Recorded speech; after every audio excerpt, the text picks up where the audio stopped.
Line ধরে দাঁড়িয়ে কিংকোবরার সঙ্গে অজগরের তুমুল লড়াই দেখল এলাকার বাসিন্দারা। এই লড়াইয়ে কিংকোবরার ছোবলে গুরুতর জখম হয় অজগর। ঘটনাটি ঘটে বুধবার বিকেলে গরুমারা জঙ্গল লাগোয়া দক্ষিণ ধূপঝোড়ার ডাওয়াতলি গ্রামে। প্রত্যক্ষদর্শীরা জানায় লড়াই হয়েছে একটি 13 ফুট লম্বা কিংকোবরার সঙ্গে কিছুটা ছোট একটি অজগর সাপের। অজগরটি প্রথমে কিংকোবরার মুখ পেঁচিয়ে ধরে কিংকোবরাকে কাবু করে দেয়। লড়াইয়ের মাঝেই কিংকোবরা কোনোভাবে অজগরের কবল থেকে নিজেকে ছাড়িয়েই অজগরের দেহে একের পর এক ছোবল মারে বিষধর সাপটি। লড়াইয়ের মাঝে কিংকোবরাটি অজগরটিকে ছেড়ে সেখান থেকে পালিয়ে যায়। খবর পেয়ে ঘটনাস্থলে আসে ধূপঝোড়া বেটের বনকর্মীরা। সেখান থেকে কিংকোবরার ছোবলে গুরুতর অসুস্থ অজগরটিকে উদ্ধার করে চিকিৎসার জন্য নিয়ে যায় ধূপঝোড়া বিট অফিসে। পরে স্থানীয়দের সহযোগিতায় সন্ধ্যা নাগাদ কিংকোবরাটিকেও উদ্ধার করে বনকর্মীরা।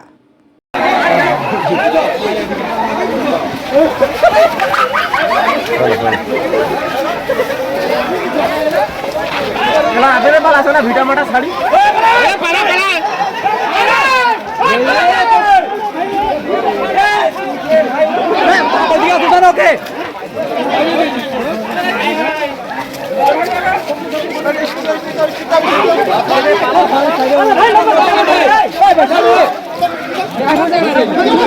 চাবি লাগায় দুইটা দাঁত ভাঙে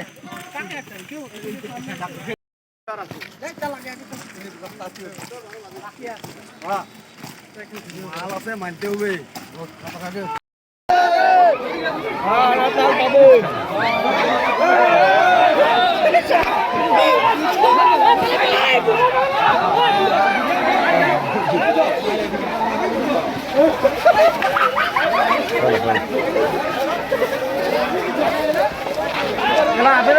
ভিটামাটা শাড়ি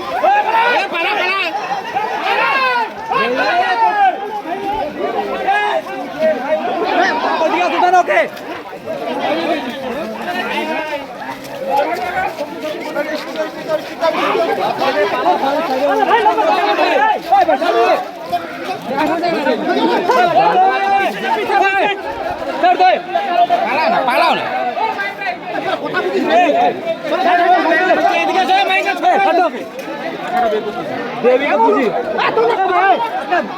বাপরে কতখানি উঠছিল রে।